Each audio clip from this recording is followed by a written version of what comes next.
companies could chip in some money too, that's good, but we want that to be in a balanced way so that we don't end up sort of as a captured fund. I mean, it's a problem, by the way, a lot of nonprofits have. If your source of funding is one big foundation or one big high net worth individual who loves your project, you could want to make it there. The first is to reaffirm that right to ideas and expression. Web Summit is a place where you should come to be challenged and prepared to challenge in return. There are too many important conversations that we need to have as a technology community and society, and Web Summit will not shy away from hosting them. But I do ask that you do.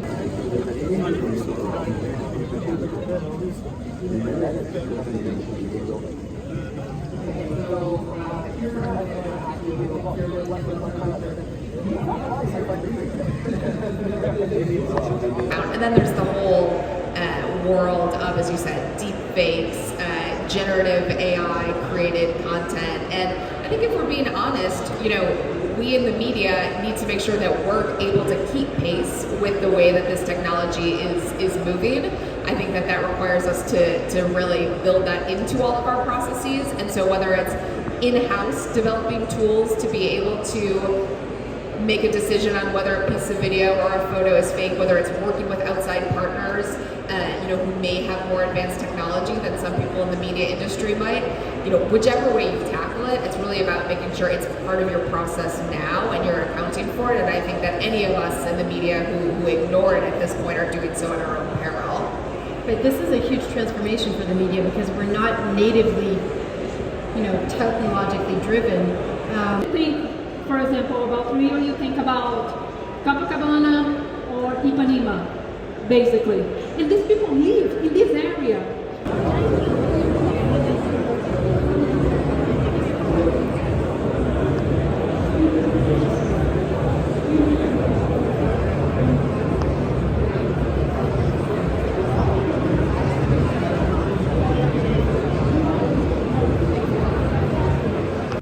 There's some teams making a lot of money, shifting their data on to betting kind of platforms, and it's a lot of money.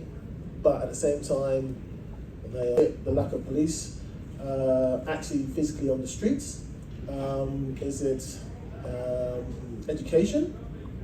Is it somehow we have to have more police stations? Because at the moment, most of them have been closed down and turned into apartments and things like that. So do you feel areas kind of become a little bit more safer for criminals because most of the police stations are gone? That's one thing. I think when you look around London, people, with the crime, with the thefts, with the moped thefts with watches and bags and phones, things like that, it goes on and on and on. It has to stop. Other countries, they've got problems as well. But somehow they've got to work out, how do we not eradicate it, but start slowing it down, because it seems like they've got, I'm not saying the criminals have got the run of London, but this petty crime.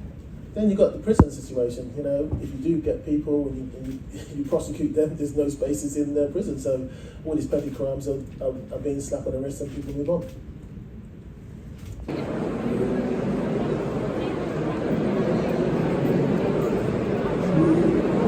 Develop a lounge start. Just develop a lounge start.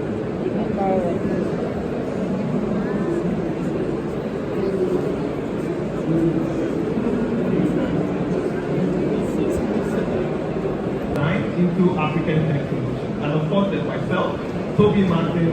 I have helped scale now one of the largest credit-led healthcare startups in Africa.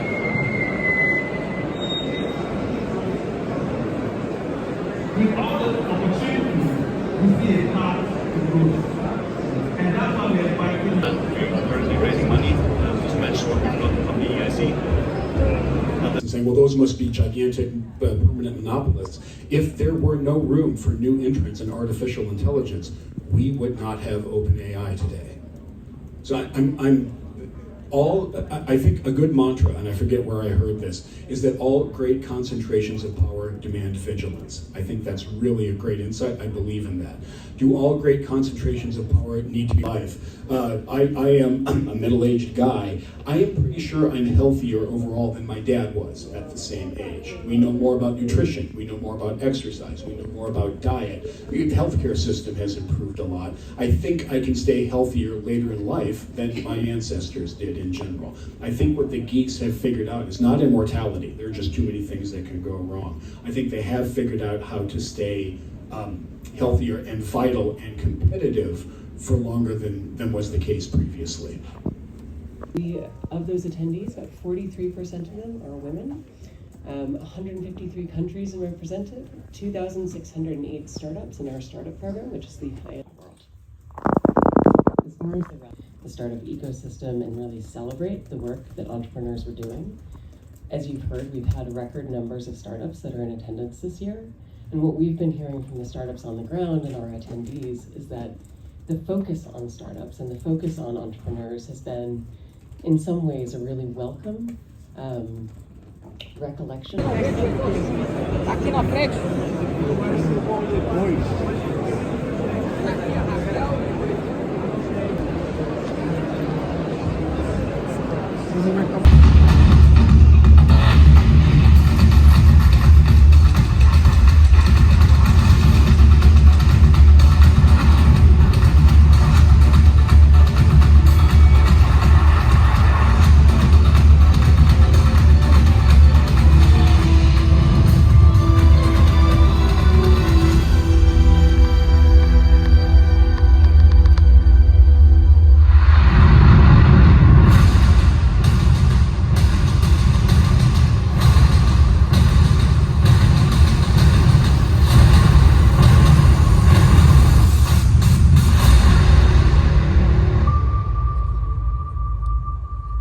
Please welcome to the stage, multimedia host and producer, Bridget Trong.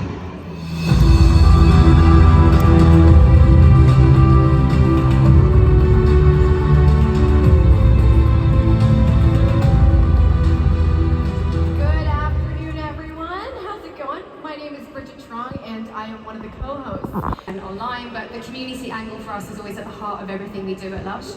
So we actually engage with our community both like Reddit and Discord most recently and have created like a Lush X community range, which is dropping next week on Tuesday. I've been thinking about it and kind of talking about with a lot of the other speakers this week is just kind of the connection between short. And I'm saying I'm not personally familiar with whether there are plans or no plans, so I can't comment on the question. Is there any? I'm not the right one to respond on the Rohingya issue because I'm just not personally familiar with that enough to give you a response. I can say that Bangladesh has been one of Bangladesh country.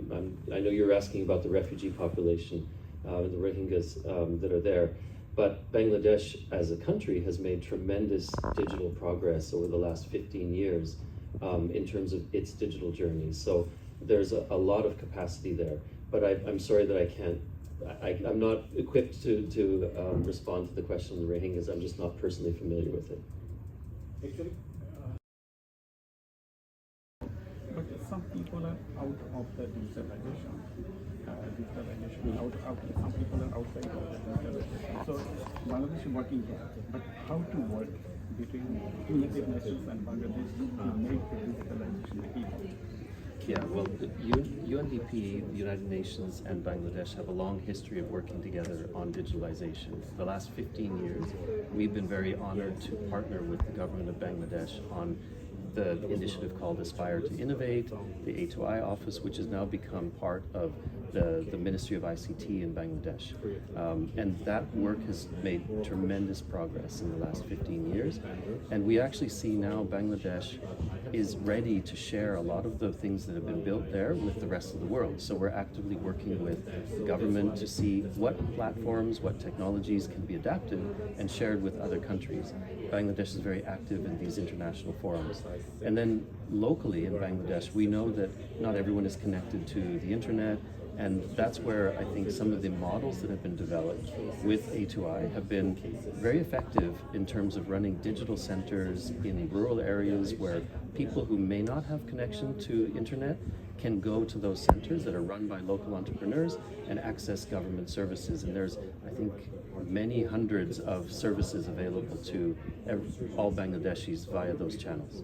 Yes, you know very well that Bangladesh, more than 170 million people are living in Bangladesh. So it's a huge populated area in Bangladesh. So do you have any plan to invest, especially invest to another project even about digitalization? At the moment, we plan to continue our partnership as long as we can with Bangladesh. Yes. Okay. Thank you, sir. Thank you very much. Thank you. Commitments for 1 million. So join us at Cognimate. Let's make real impacts and make these wonderful coffee moments available to everyone. Thank you.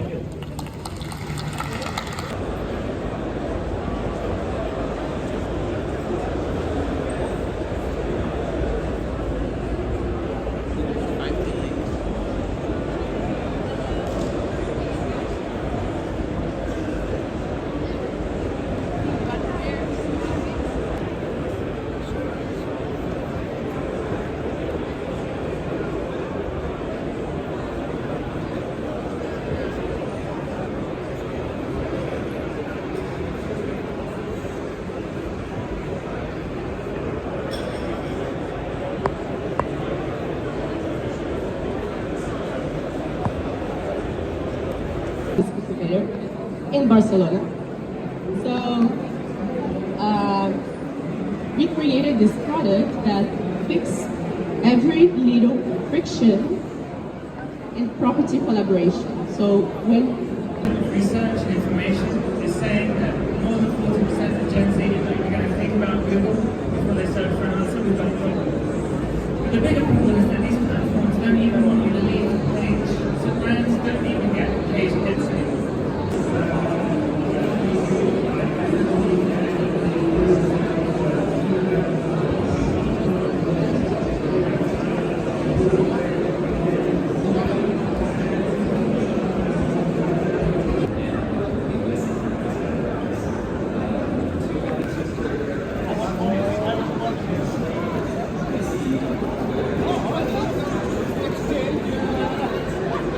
Been on managing creative output.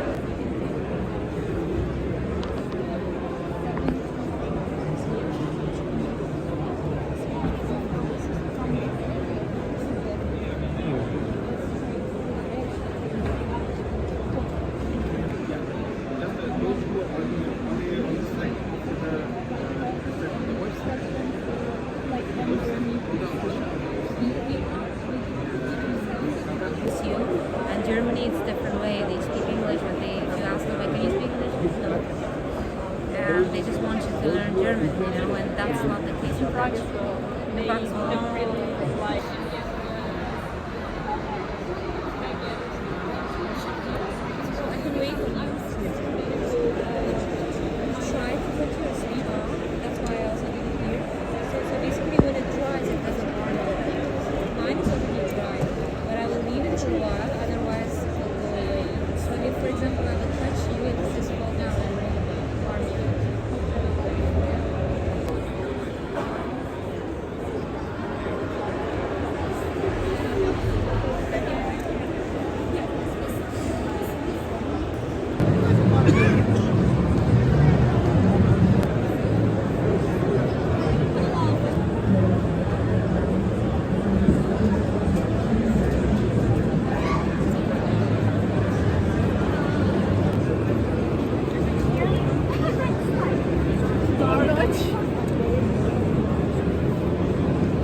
Sorry, can I?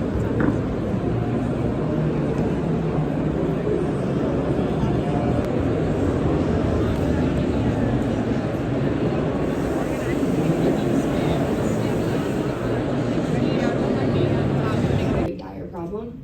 If there's some things we can do that inconvenience politicians, that inconvenience business leaders, and let them know that we as a collective are not going to just lay down and die the way that we are on track for. 3 degrees of warming by 2100 means mass suffering. It could potentially be an ethical vegetarian and say, this is the reduction that we're asking for you. So if you eat meat, 7 days a week, eating sustainably is going to look like maybe 2 days a week, and people are like, okay, that's doable. So, start small, start with meatless Monday or meatless breakfast or whatever it is, cute stuff like that. But yeah, just laying out the facts like that is, I think, how I best communicate with people who are not interested in being. Technology in the right way and apply in the right way, fighting poverty, fighting the inequality, building more